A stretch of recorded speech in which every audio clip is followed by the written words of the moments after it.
Sound check one, sound check one.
Good afternoon. Welcome to the Accessibility Committee for Persons with Disabilities meeting. We are waiting for quorum, so we will not start the meeting until we have quorum.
Speaking. Lance Dingman. Here. Hello, Lance. We see you. We're just waiting for quorum. Okay, great, fantastic. How close are we? Are we close to quorum?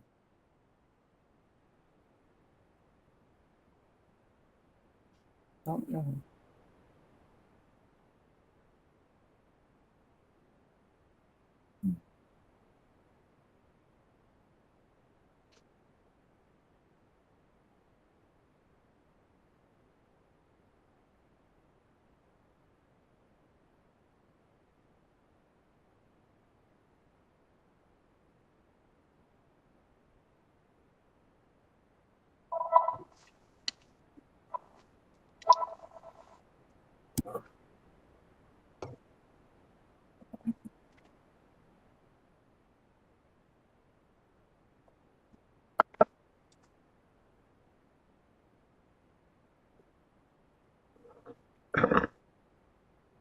Okay, we have Councillor Taddison and Kim and Tim Nolan,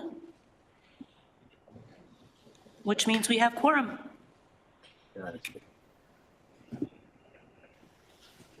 And Michael, welcome.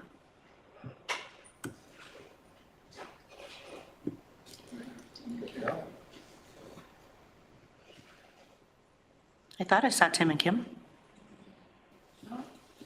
That's okay. We have Michael and Councillor Taddison. We're good to go. Hello, everybody. I'll now call this meeting of the Accessibility Committee for Persons with Disabilities to order. Please note that we have quorum. Members of the public are advised that our meetings are webcast live by the City of Hamilton. As well, a reminder that all electronic devices are to be switched to a non-audible function during committee meetings. I will now commence a roll call. Please indicate your presence when I call your name. Hope Bonenfant. Here. Ben Cullimore. Here. Lance Dingman. Here. Skylar Dunford. Anthony Frisina will be absent. Kara Hernold. Levi Genosi. Here. Leif Johansson. Here. Hargan Carr. Let's see, Hargan. Paula Kilburn. She has her hand up. Oh, sorry. Jake Maurice.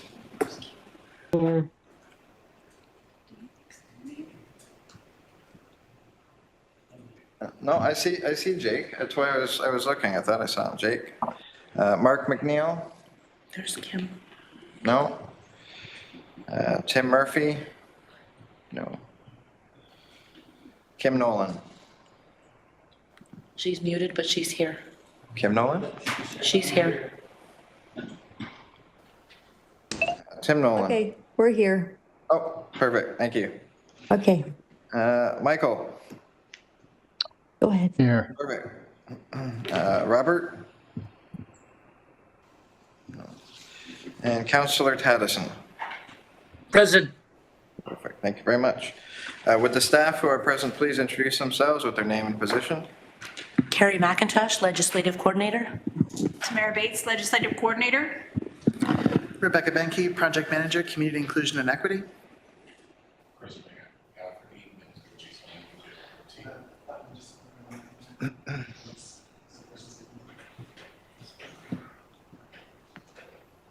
Chris McCaffrey, Manager Design, Students LRT. Thank you.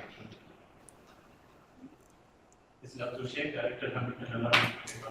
Thank you.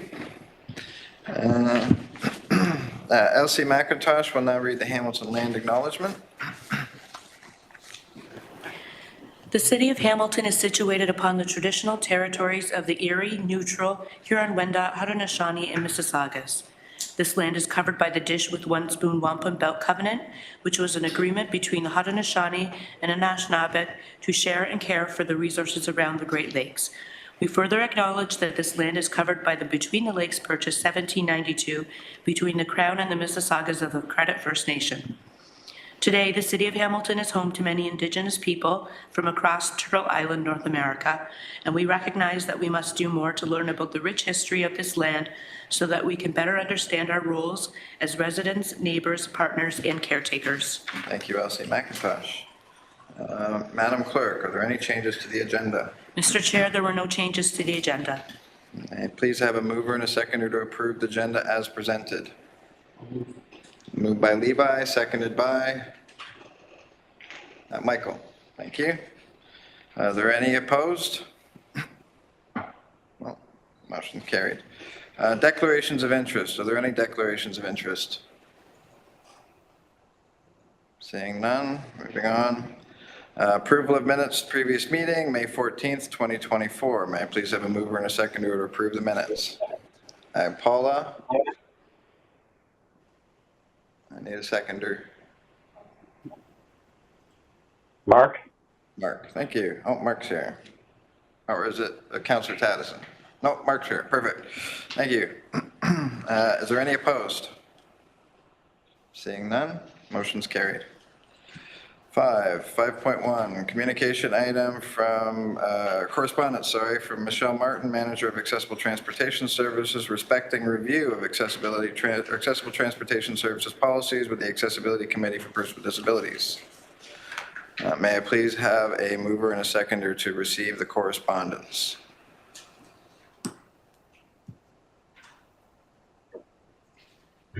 Moved by Levi, seconded by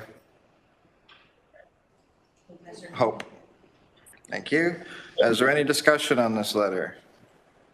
What's the letter?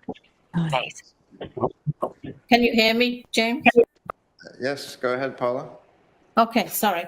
I just wondering why Michelle sent it to you and not to me, because I was the one who was asking about this, and I know she's not happy with me, but Because she There sent it New to message me. from. New message from. Sorry, Sorry? Paula, she sent it to me as chair of the Accessibility Committee, not the Transportation Committee. I was supposed to transfer it on to the rest of the committee. I realize that, but she mentions me in it, and she mentions TWG many times. So, I mean, these policies do go to TWIG. So, I Okay. think it's because I asked for something else, and she wasn't happy. So, I can't speak to that, Paula, I'm sorry. okay, thank you. Are there any other? I have a question. It's Yes? Kim. I'm sorry, but we were busy with this stuff. Can you tell me which letter this is again? Sorry. Sure. Would you like me to read it out? Sure. I'll try and be slow. Okay, no, go ahead. Okay, review of accessible transportation services policies with the Accessibility Committee for Persons with Disabilities. Dear James, Accessible Transportation Services, ATS, has begun a review of policies governing accessible transportation services.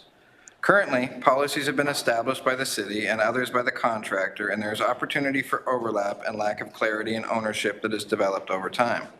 The goal is to ensure that roles and responsibilities are clearly defined, that customer-facing policies rest with the city, and that the contractor has appropriate operational policies in place to ensure quality service delivery. ATS is completing this work based on the Accessibility for Persons with Disabilities ACPD report to the General Issues Committee back in 2020, item 6 of the ACPD report 20007, and this has been incorporated into the ATS roadmap presented to the Public Works Committee in 2024, item 8.2, ACPD meeting 24002.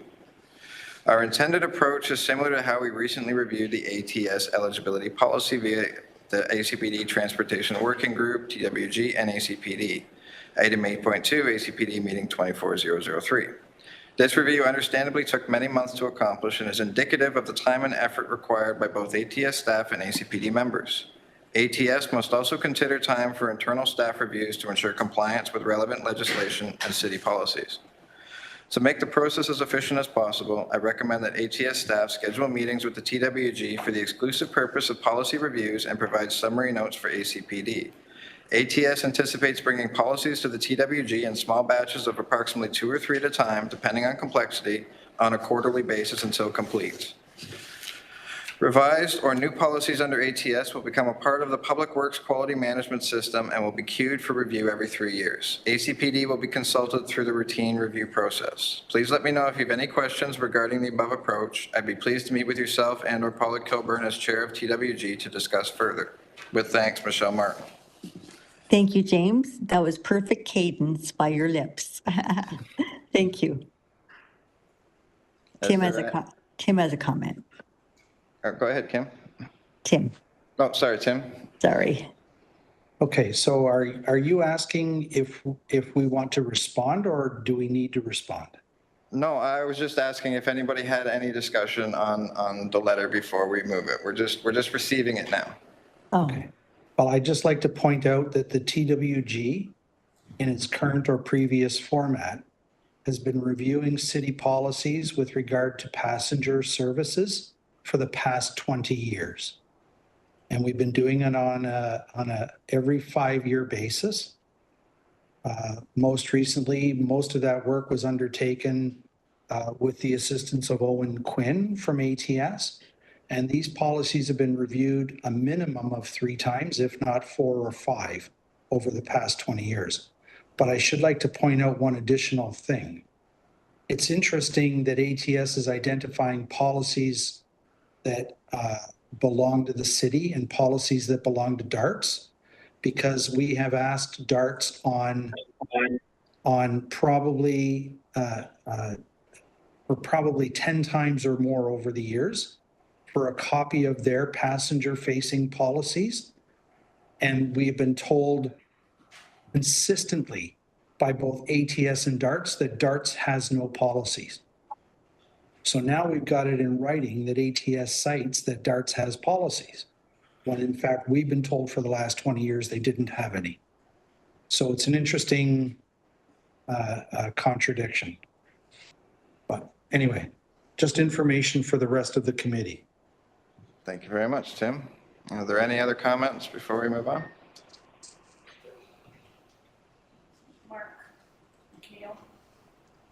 Mark? Nope. No. Okay. Then if there any opposed to this motion? for receiving. Per receipt, yes. Okay. Seeing none, the motion is carried. Okay, 8 presentations, 8.1 light rail transit project update. It says, oh, sorry, I missed 6, my apologies. 6.1 delegation request, 6.1 Tim Nolan Accessibility Hamilton Alliance respecting request for support virtually for a future meeting. May I please have a mover and a seconder to approve the delegation request? I will. Paula And I have Kim. Is there any opposed? Motion's carried. 8.1, presentations, light rail transit project update. Abdul Sheikh, I apologize if I mispronounced that, Director of the LRT Project Office. Chris McCafferty, Manager Design LRT. Farhad Shala, Manager LRT Technical Services and Approvals Coordination are available to present respecting the light rail transit project. Go ahead, please.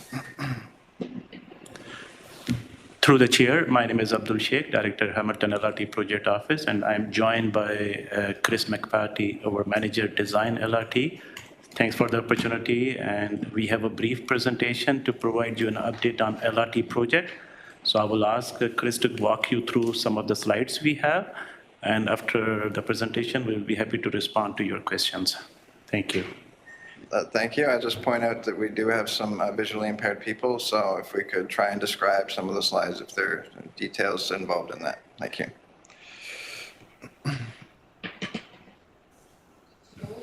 Sorry. Go ahead. Oh, it's just the car.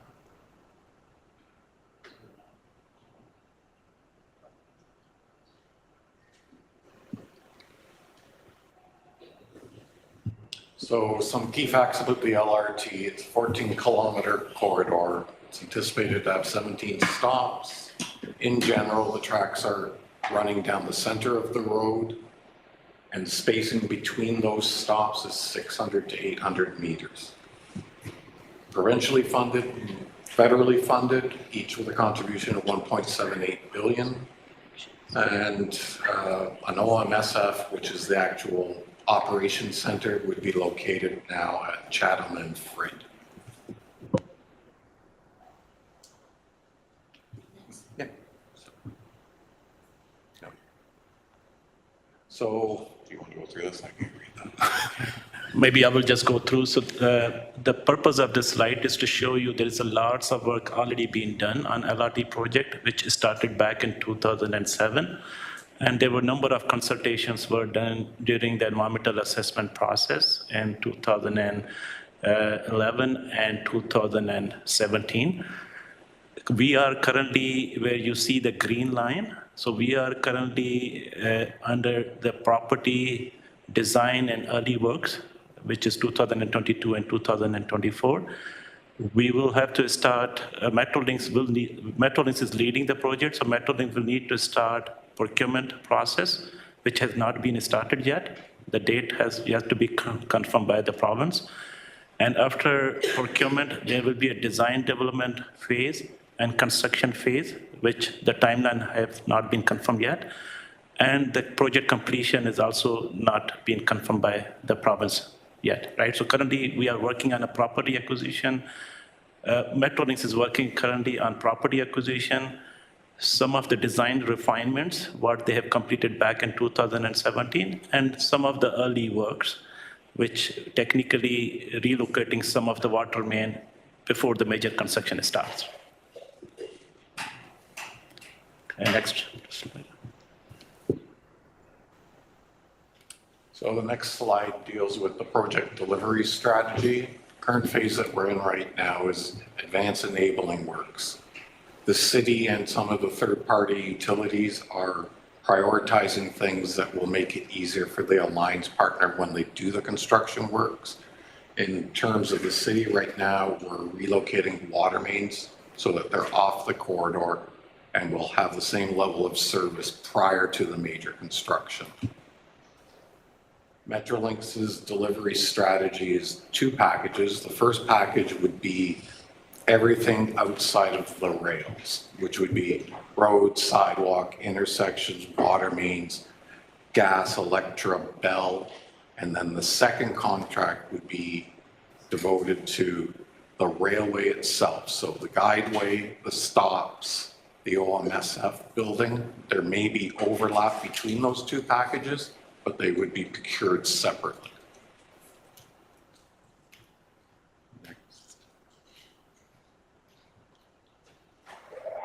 So the next model is from Metrolinx's presentation to council. Their recommendation to the province is civil works and utility packages, as I was just speaking to, that would be delivered by an alliance partner. The alliance is a form of procurement that originated out of Australia, and it's different than, say, municipally, where design tender, and then we put out a list of schedule items and you build it as we've told you. P3s, you give them what you want to achieve at the end of the contract, and they figure out with industry knowledge the best way to achieve that.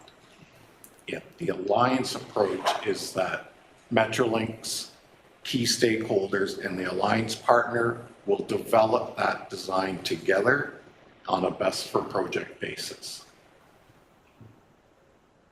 After the procurement for contract one, which is anticipated to be approximately a 1 year in length, we then go into what's considered to be the development phase, and that's where the city, Metrolinx, third-party utilities sit down with the alliance and figure out the best way to achieve what we're trying to achieve and include all of those components. After that would be implementation, which is construction. So there would be potentially 2 construction events, one where contract one goes in, does the road, sewer, water, sidewalks, and then the second one, which would be the railway. There will probably be overlap on that, and there may be prioritization of certain railway areas in the original contract one. But that would be decided once the alliance partner brings the wealth of knowledge that they have to the table.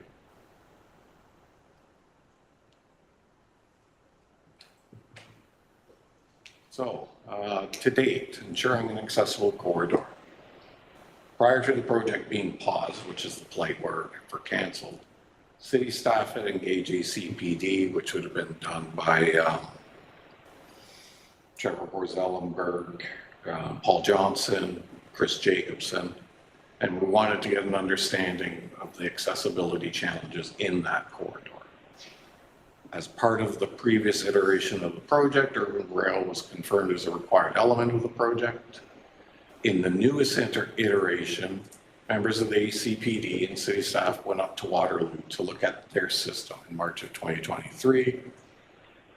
During the visits, barriers in the built environment, improvements, and suggested solutions were identified by the participants to mitigate the barriers in the LRT project. City staff presented those learnings to Metrolinx in May of 2023 for evaluation and inclusion when the detailed design is advanced in the development phase of the project by the alliance partner. So again, that would be in a time frame roughly 1 year after they began their procurement process. Going forward, the city is committed to engage with the ACPD directly during the development phase of the project, during which the detailed design will be advanced. Accessibility during construction, the ability of all users to successfully navigate through and across the corridor during the construction phases is a key principle of the successful delivery of the Hamilton LRT project. Access to businesses, residents will be prioritized in the design and implementation of the project. There will be times that when a water main is being trenched across a door, that you will not be able to physically access that, or when the concrete that's directly in front of the door is drying. But we'll look to time those events so that they have the least amount of disruption to the people. At no time will you not be able to get to your house. If you live on the corridor, you can get to the house. You just have to be reasonable and well planned that with Metrolinx and the alliance partner.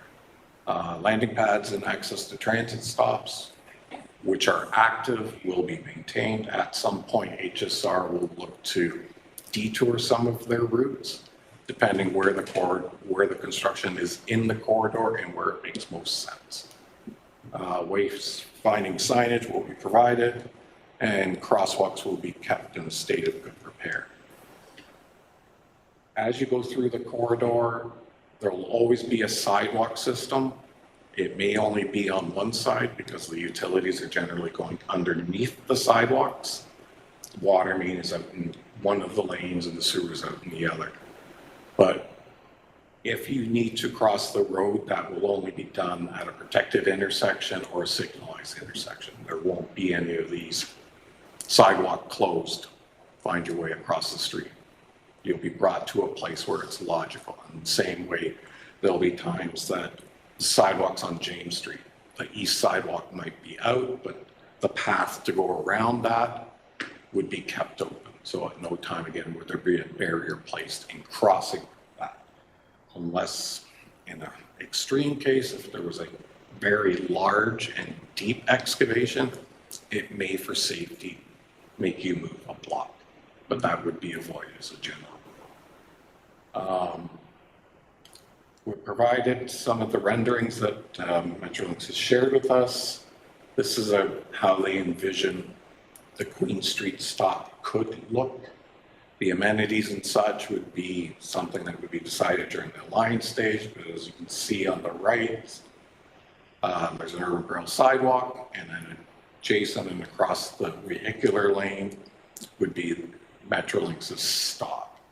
These aren't stations, these are stops. They're probably closer to a bus stop than they are to a station in a Toronto LRT application.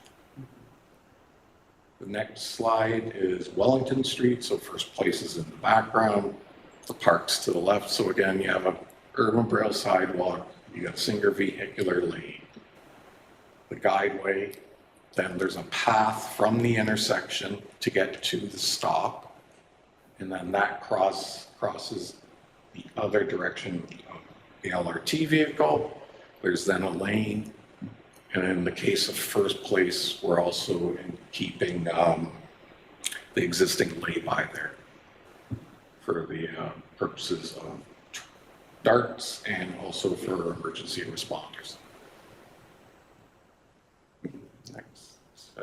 So next steps, we'll continue to advance and construct enabling works. We're continuing to look with Metrolinx on refinements of the LRT base design, such that it will inform the design process that will go into more detail, I believe, when the alliance partner comes on. So after that, procurement, selection of an alliance partner, approximately a year later, the development phase. Through all of that, we expect continued community and stakeholder engagement, and then ultimately have LRT construction and the actual phases of operation where it's in use. And that's the conclusion. Okay, thank you. I know that some of those slides are going to be difficult for some people. Is there any chance that we could get them shared so that people can review them in their way that they can? That's possible. In the form that it is. So that we can, some people can't see what's going on. I understand. Yeah, perfect. No, that would be great. Could you get that from Carrie? Because I shared it with her. Yeah. Okay, we'll get that from Carrie. Thank you very much. Thank you. Okay. So do I have to move the presentation first? No, the discussion's first. Perfect. So is there any discussion, questions? Up first is Mark. Yeah, first of all, I want to thank you for your ongoing commitment to working with ACPD. And I do have a couple of questions on slide 8 and 9, and I'm just wondering about the crosswalks where the rails go over. Are there any sort of like mitigation so that my front wheels or walker wheels don't get caught in those tracks? I think you're speaking to the rubber between the wheels, but is there a solution? Hello? So there are solutions. Can you hear me? So there are solutions, all right. such as historically. That was it. That was just the comment and the question. I don't think he's hearing. Okay. I guess answer the question. Yeah. Also he hears it. You don't need to be super close. It has a range of 12 inches. Oh, okay. There are products, and they would have to be seen in context of an urban environment, but High Rail was one system that we used historically. Installations would include, say, gauge and main along the CP line. They'll have to look at, can they achieve it during a crosswalk? That would be something that we would have to see in the detailed design. I'm not a railway guy, I'm a road sewer water guy, so I couldn't say specifically that there is a product there or that Metrolinx uses it. If it is available, the city would always advocate for something like that to avoid that. Same way that we moved from constructing sidewalks with dummy joints to saw cutting, just to eliminate that issue for people. Thank you. Are there any other questions? I see Paula's hand up. Base. I don't know what, can you hear me? Yep. Yeah, okay. So in the design phase, will you be coming back to either ACPD or Built Environment Working Group?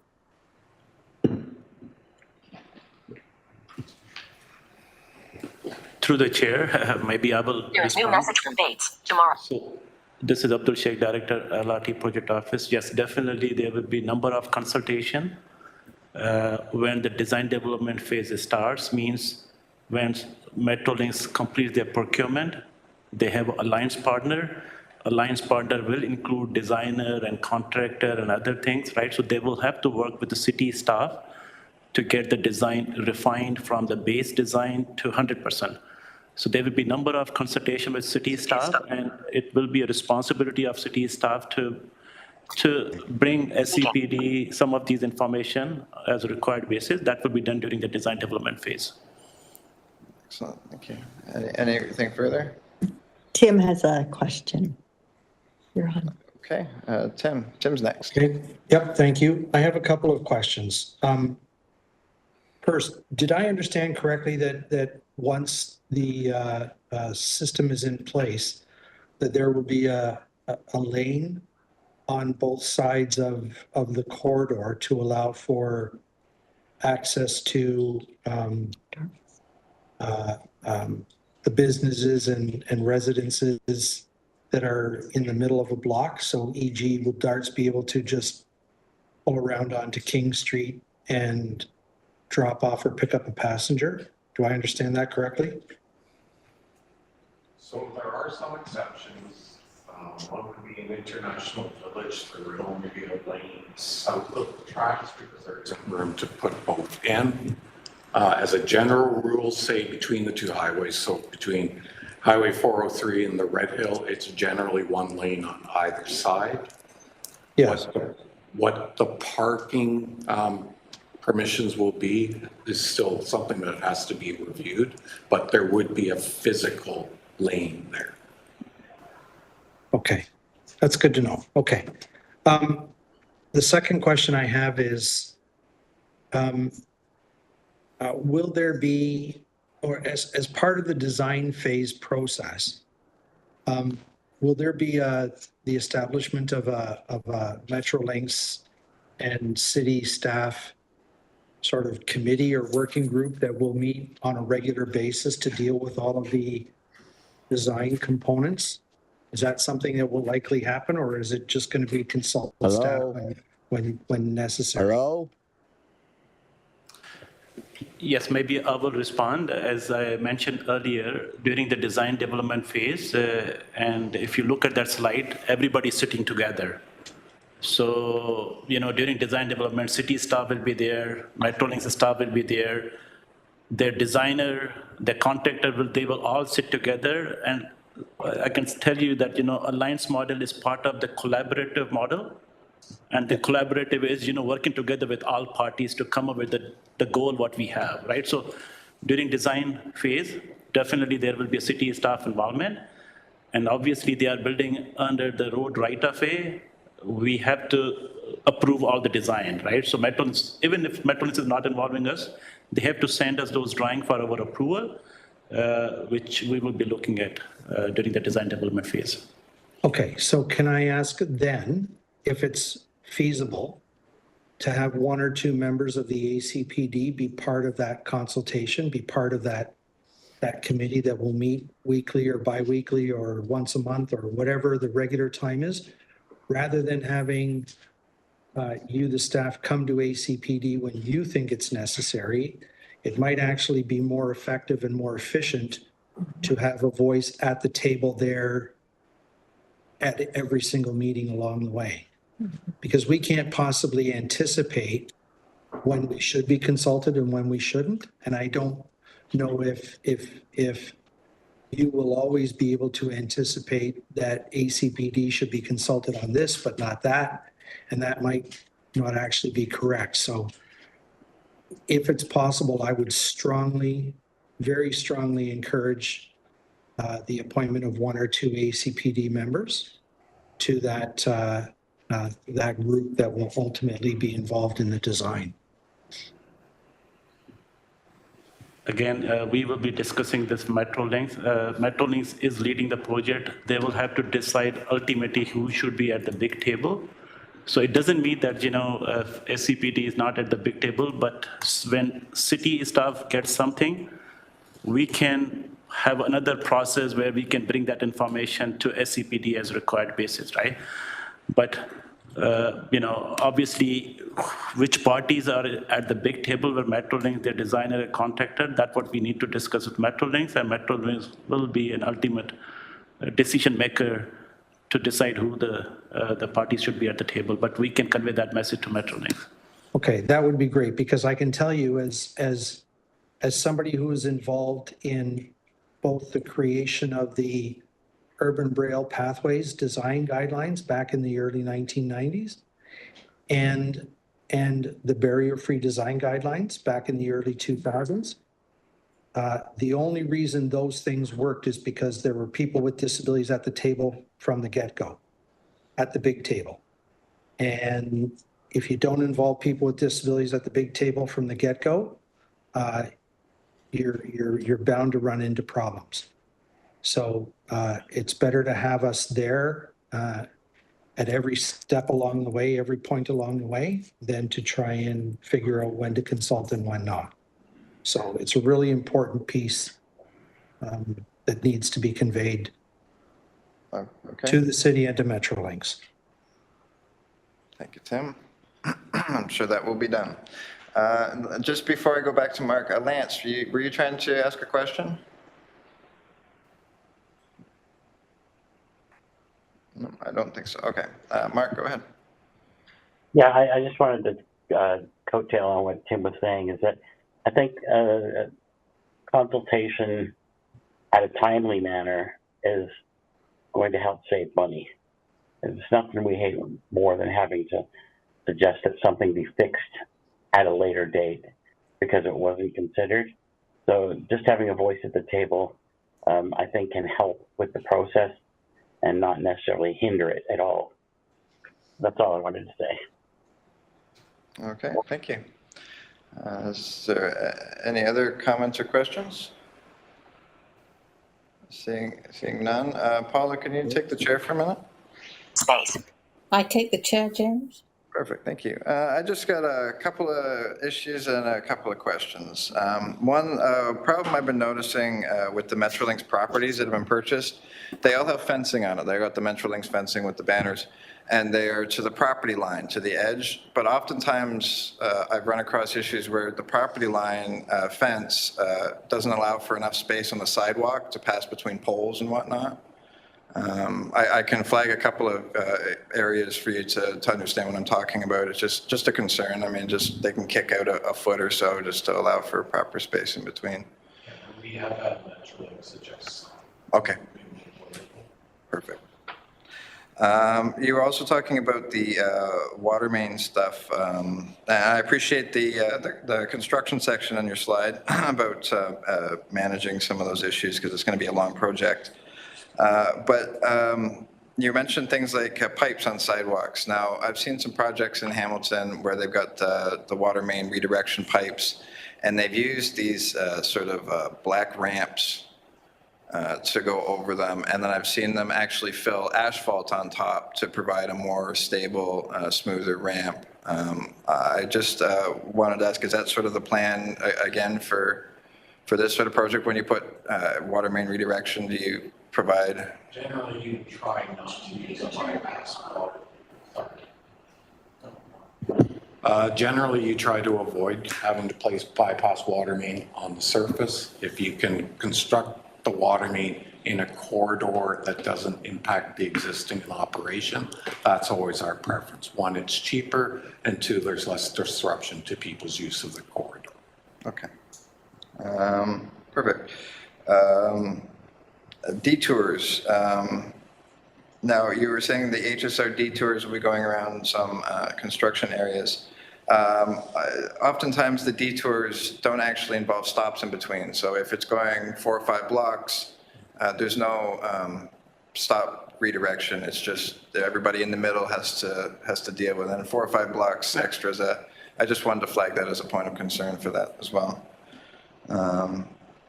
And the sidewalk bypasses, when you say you have to redirect, the city has brought before us these ramps that attach to the side of the sidewalk to allow people to go down onto the road level and then to go back up onto the other side, as opposed to actually building a sidewalk replacement.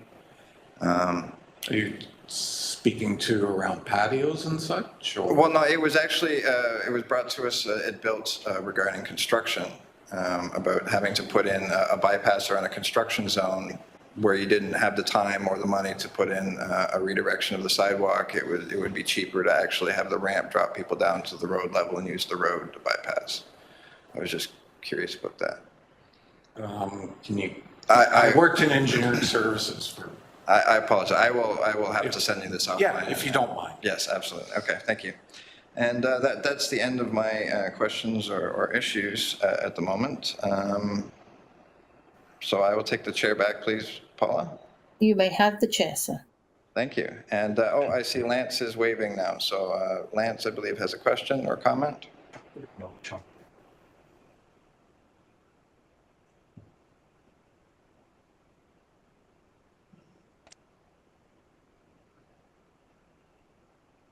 Hello? Yes, I'm trying, James. I'm trying. Okay. Yep. James? Yep, I hear you. Yes, James. I just wanted to make it understood that when things come into place, cost for traveling and issues of transportation to other lines and what cost will be. Is there a platform for that? And if there is, how's that set? And what kind of ownership are we going to be responsible for? To understand cost, are we talking about fare of riding the LRT or construction cost or operating cost? If you can clarify, please. Sorry, sir. Cost of fare. Yeah, that would be a city of Hamilton responsibility once it's in operation. So most likely it will be aligned with other HSR system. But it's down the road, but it will be a city of Hamilton responsibility. And down the road looks like to be as of a date of? As I mentioned, operation date is not confirmed yet. It has to go through the lots of other processes I mentioned, procurement, design, construction. So it's down the road. Thank you so much, sir. I appreciate the response. Thanks very much, Lance. And I believe Levi has a question. Yeah, just a couple of quick questions regarding digital signs in both on the trains itself or versus inside the stops. Any plans for that, or what phase, design phase, are they going to be discussed for people with hard of hearing potentially? All the system infrastructure will be owned by Metrolinx. And Metrolinx, what I understand, they have was very good, robust accessibility standards in terms of, within their infrastructure, like rails, like digital infrastructure and those kind of things. So they will be following their standard. But if you have any suggestion, please pass on to us. and then we can pass on to Metrolinx. Thank you. If just making sure that through the proper channels, ACPD is notified, because I have been in meetings with Metrolinx when they were doing the GO station, and that's why we got digital signs in car number 5 in most of the GO station or GO trains going in Ontario. So if we follow the same rule, I'll be pretty happy. Thank you. I have a couple questions, James. Okay, going to Kim, please. Okay, first of all, I don't know if you guys can tell us, but when exactly is the construction phase going to begin?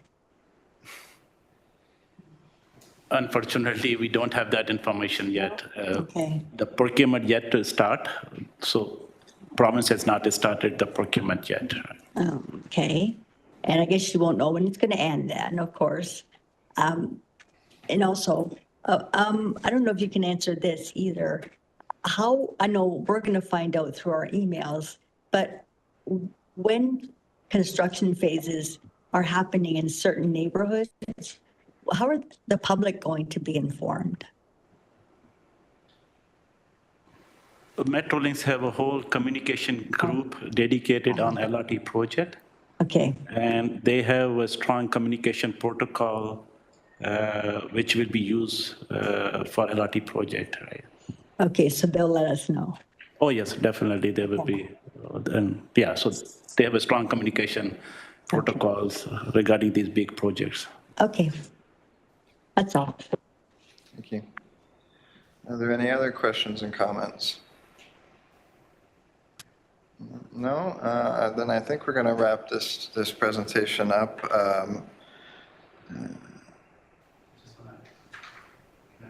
Actually, I was just going to add one comment to something you just said.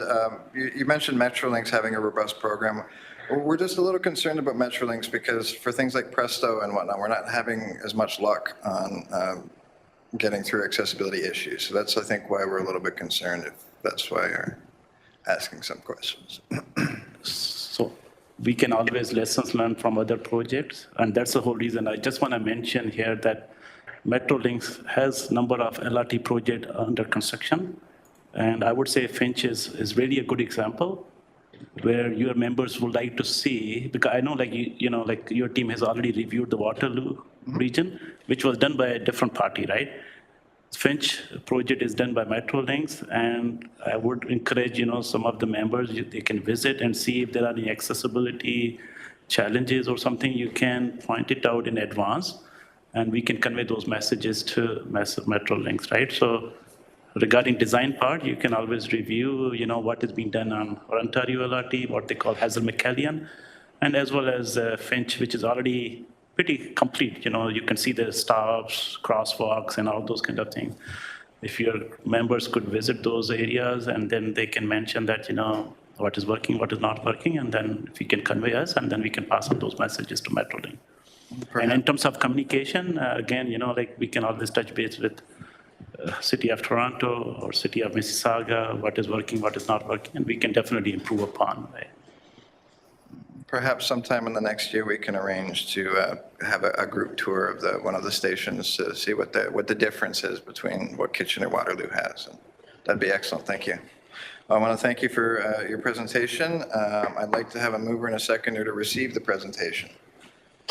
Moved by Paula, seconded by Michael.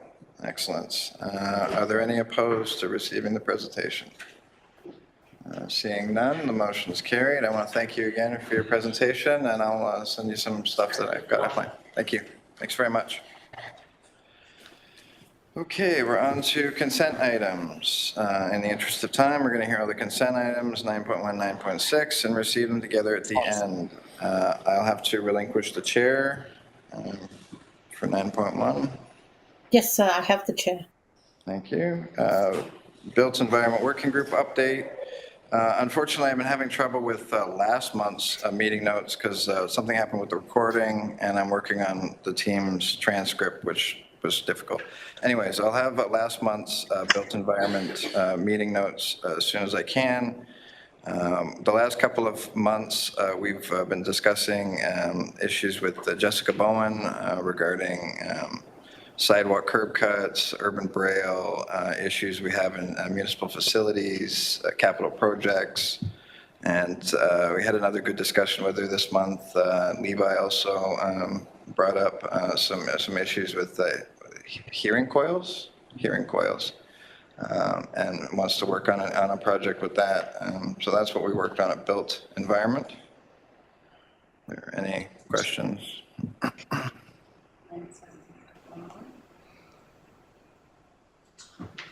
Seeing none, James, you can go on to the next. Moving on. Paula, Lance had his microphone on. I don't know if he has a question.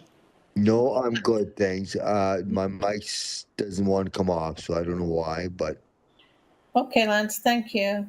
thank you. Okay, James. Thanks, Lance. 9.2, Housing Issues Working Group.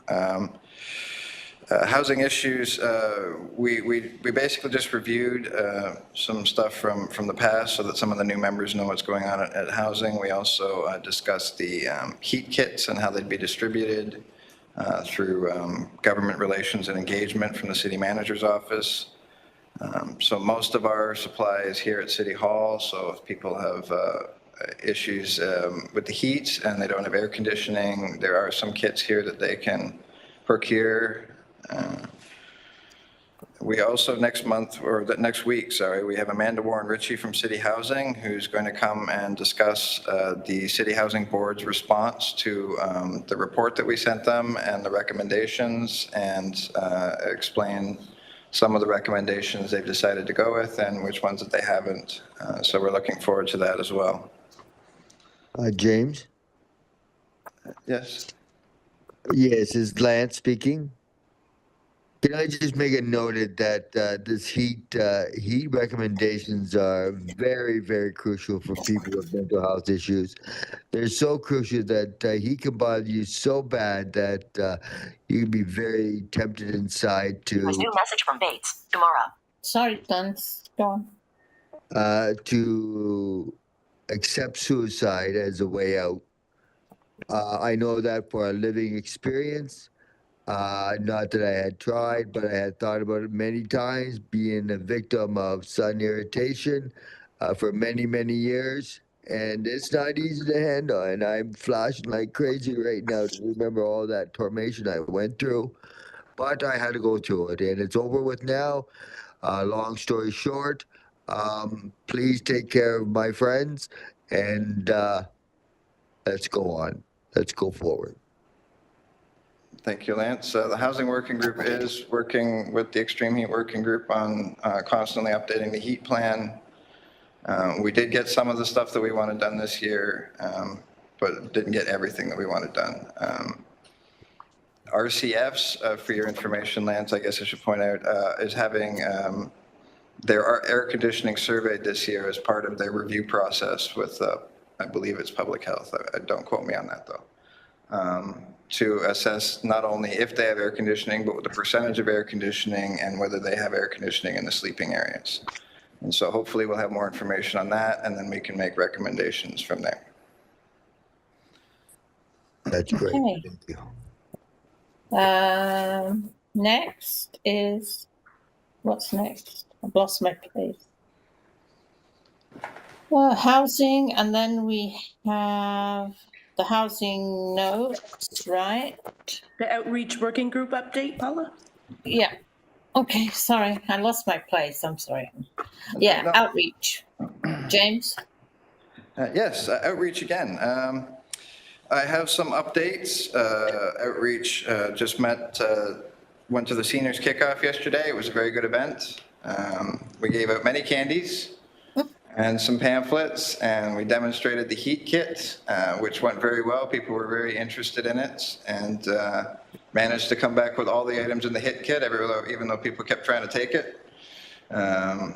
So that was a good thing. Climate Change shared the table with us. They had a good discussion with the public as well. I have an update on the award and the fair as well. Comms is working on the award and fair advertising and nomination form and should be ready for review sometime next week for outreach. And we have received a timeline on the award program and fair. Nominations will begin July 1st. Okay. Any questions for James? No? Okay, we have the outreach working group meeting notes. Yep, and I'm going to take May back the chair 25th. now, Paula. Yes, sir, you may have it back. Thank you very much. Transportation working group. Okay, and I have to apologize. We haven't had notes from the last 2 meetings because I'm the same as James. I'm having a real difficult time going through the recordings. We really need a better transcript program anyway. So this last month we had talked about the two-way conversion of Main Street West. Didn't really get down to much detail. There's going to be a lot of work done, and they are going to keep us updated with whatever's going to happen with sidewalks and the HSR. Now, the HSR will be going both ways on Main Street West when it's completed. And I can't remember whether they said it's still going to be going both ways on King Street. Can anybody remember? No, it won't be going both ways. It'll just be a single corridor. Okay. I'm thinking before LRT. Anyway, okay. We met with Michelle, and she had 2 things that she wanted to talk about, which was the appeals process for darts. If you are told you don't qualify for darts, there is an appeal process, and there's going to be a what's the word I'm looking for? Appeals panel. Thank you. An appeals panel, and ACPD is going to be part of that. So we still have to. She's coming back next month to go through the details again on that. The other thing was the do not leave unattended policy. She came and talked to us about that, and she gave us a revised policy, which we looked at, but we didn't give any input to, so she will come back again for that next month. And the other thing was the the working group plan, which we still haven't gone through. So that will be reviewed again at the next meeting. So I apologize for no notes. I will get them out, but I'm having a really hard time, as I say, with them. So Tim has a question. yes, Kim. Tim. Tim, go ahead, Tim. Tim, yes, Tim. Okay, thank you. My question is actually for Councillor Taddison. Councillor, do you have any potential update on what's going to happen with Fair Assist for people with disabilities? Because that current extension is going to run out on July 1st. So do you have anything to... Well, hey, Tim, thanks for the question. I would like to say that there's motivation by council to do something. It's been voted on twice now, so it can't be, there's a word for it, and I'm just it leaves me right now, but we can't readdress it as changing it significantly. However, I've got one of the clerks working on an amendment to it that possibly could extend it. As far as I know right now, there would be funding available that we could utilize to extend it. So I'm working on that angle, and I'm waiting for my answer back from clerks. I know the deadline's pressing. We've been pushing this for a few months now, and it's getting to crunch time. So you're right, Tim. It's not looking great, but we will see in the next week or two. Okay. Okay, if I can ask a follow-up to that. Sure. Assuming that council is able to find an appropriate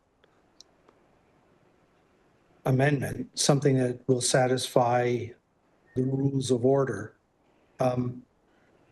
If that can't be done before July the 1st, do we have any direction from HSR on this matter? Well, I think the direction is this, Tim. I feel that HSR feels they've been given a mandate by council to forge ahead with Fair Assist. Okay. So I'll leave it at that. Even though there's a movement afoot by some councillors to address the issues that we know are going to come as a result of people having to pay 70% more. Well, actually, it's not 30% less. It's actually 70% more for many folks. So, and if you're not, and I understand what you've said, Tim, in the sense of, the people we're recognizing there's hardship. We're recognizing there's limitations of what people can afford, and that Fair Assist is not fair for all. That's what I believe. Yes. Can I, thank you for that. Yep. Mr. Chair, I'd like to put forward a motion once there's been discussion is completed on the twig item. After Put twig. forward a motion. You mean at this meeting or after we discuss it at TWG? No, at this meeting, I want to put forward a motion. No, I'm afraid not, Tim. And why not? You can take it offline. We can't put forward motions from the floor? You can do notice of motion, right? Correct? No. Let's do it in writing at the next meeting. Okay, yeah, it would have to be in writing at the next meeting because not everybody can understand verbally and not everybody can pick up details like that. So if I may ask, And it's already been decided by council. I get that, but that doesn't mitigate the ability of ACPD to communicate to council a concern about this matter. It's already been decided by council. Yeah, it's already been decided by council, Tim, I think it limits what we can do about it. So again, if I may, and this is just for my own understanding. So that means that anything that council has decided at any point in time, there's never an opportunity to express concern. It would require 3/4, right? It would require 3/4 reconsideration from council before it could be reconsidered. That's fair enough, but then that's up to them to decide whether or not they want to reconsider it. That shouldn't prohibit us from asking them to reconsider it. It can't be reconsidered. So as I've been informed, it's already been reconsidered. Procedurally, it can't be reconsidered. Okay, well, this just, from a democratic process, this just makes absolutely no sense to me. But that said, then I'm, at the end of this, I will request to put forward a notice of motion then. Because we can play with the words of a motion to make it acceptable. We shouldn't just assume that putting forward any motion is unacceptable. So I don't think it's the motion. I think it's doing it at this meeting. That's the issue. If you'd like to put a notice of motion in writing, we can review it. Well, if I put a notice of motion in writing, then that's going to take 2 meetings for that. I can give a notice of motion here today and then have that motion discussed at the next meeting in July. Notice of motion needs to be in writing, Tim. Motion at the next meeting. You can do a motion at the next meeting. Okay. So again, I'm just looking for clarification. I have to provide a notice of motion for the July meeting. And No. then that motion Tim, sorry, cannot be discussed until August. Is that correct? Through the chair to Tim, what I'm saying is that if today you want to do a notice of motion, it needs to be in writing. If you want to do a motion on the next agenda, you can do that. It also needs to be in writing. Okay, that's all I'm asking for. I'm just asking for clarification. I'd like a motion to go forward in July. Is that doable?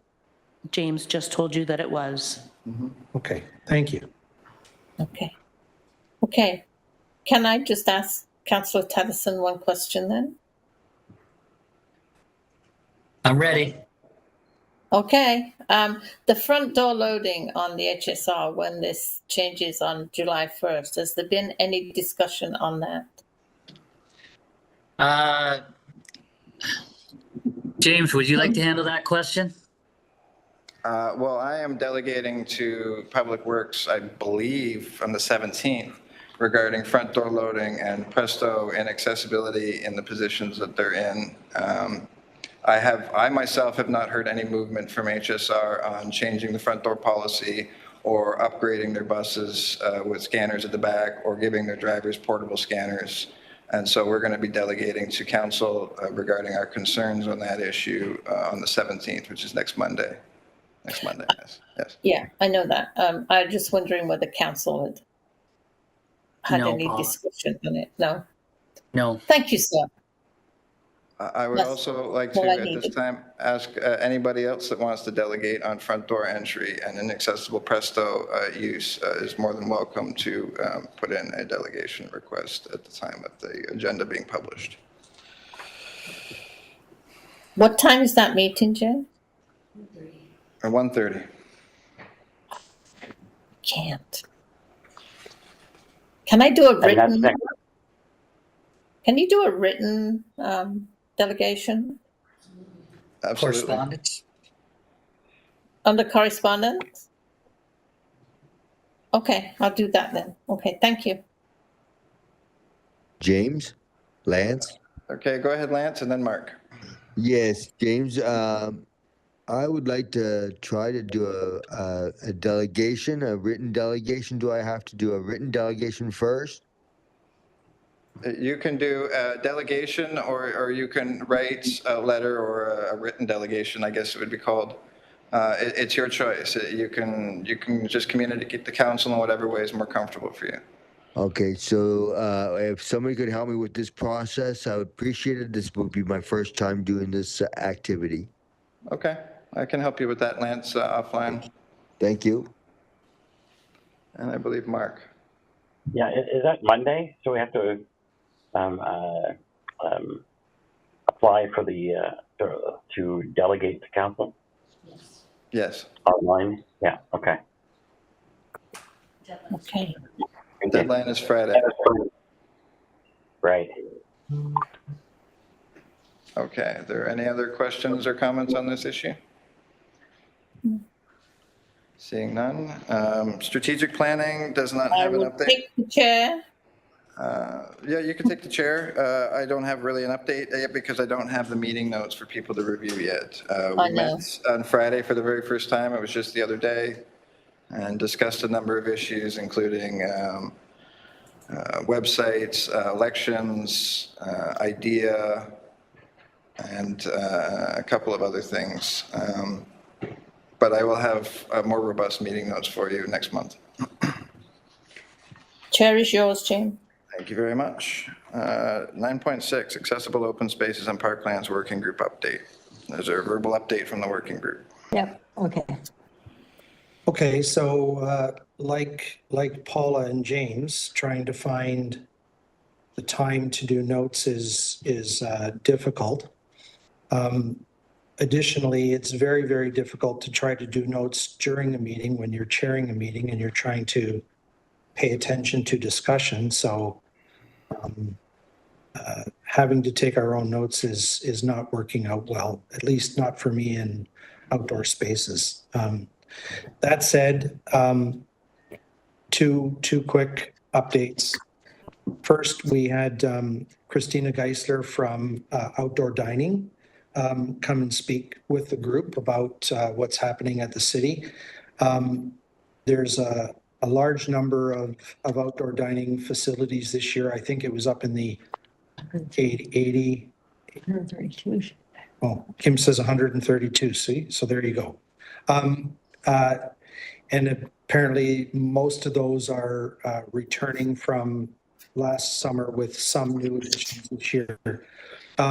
There haven't been any issues around accessibility that have been identified with Christina, but she is quite willing to work with the Outdoor Spaces Working Group on issues going forward and including design issues, which also includes furnishings and putting forward recommendations.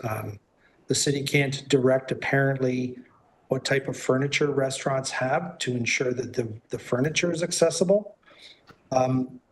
But they can certainly put forward recommendations. So Christina will hopefully become a more regular attendee of Outdoor Spaces Working Group so that we can have input on design. Secondly, we had a brief presentation by the two occupational therapy students on the accessible parklands component and design of play structures and amenities for outdoor spaces. And that was further to their delegation to ACPD last month. And they did a great job. They have completed their final report with a very large number of recommendations for the city. So we will have to review that report again at the June meeting later this month and figure out a game plan for bringing forward their final report to ACPD with any recommendations possibly for council. So happy to answer any questions if there are any. Okay, are there any questions or comments for Tim? Okay, seeing none. Thank you very much, Tim. I guess we're going to have a mover and a seconder to receive 9.1 to 9.6. I can, James. Kim. Kim, and I need a seconder. And you got Mark. Okay, Kim and Mark. Now, are there any opposed to receiving the communication items? Seeing none, motion's carried. I need to relinquish the chair to Paula again. Am I on? Yes, no, yes. Yeah, for motions. Okay, 12.1 reimbursement of costs for an accessibility committee for person with disabilities table banner. Paula, the mover is James. We need a seconder. Mark?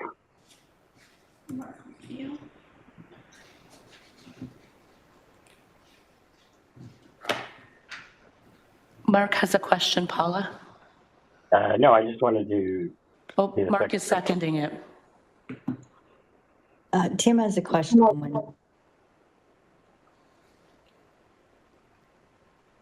Paula, you're muted. Space. Go ahead, Kim. Okay. Kim and I still have the old banner and some brochures that have the old committee name. What should we do with those items? James? Well, bring them back to City Hall the next time you come, and we'll take care of it. I was actually wondering what happened to that banner. We have it. Okay. I do know that this new banner, this table runner, will be added to the cost list of the name change. So, because we already had one technically. So. Okay, we'll bring it back. Thanks very much. Thank you. Do we have any other questions for James about the motion? Would that be flyers too, James? Would you like them back too? No, that's okay, Lance. I'm good. Okay. We have new ones made with the new name. Okay. Anybody else? Not seeing any, Okay. Paula. Okay. So can I have a vote to receive James's motion, please? To approve. Anybody opposed? Let's put it that way then. So, Not seeing any, Paula. okay. Then the motion carries. 12.2. What's 12.2? Is that you again, sir? It's just a housekeeping Oh. for housing. Sorry? It's just a housekeeping motion for housing. Oh, okay. I don't have that, Would you like but me to read anyway. Yes, please.